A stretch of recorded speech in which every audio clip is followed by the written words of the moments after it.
ก็ไหลกอบสั่งแน่ยิ่งน้องเอ๋ยสู่คืนเฮ็ดจังไหนก็เปิดใจ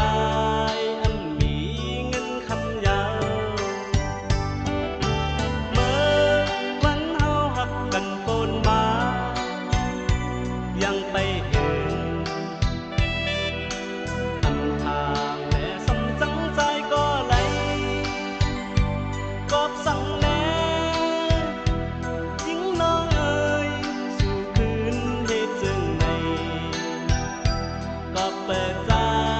อันมีเงินคำยาวอยากดีน้องคนผ่านชื่อใจในที่อ่านหักเธอก็เลยเจอยา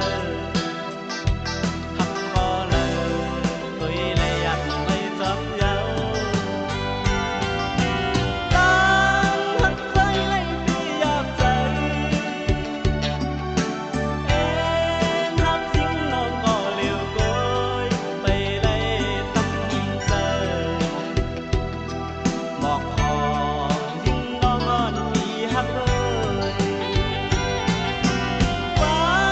มาวันหนึ่งยังไปถึงคืนตั้งใจยังดึงก็เป็นทำทางเสแล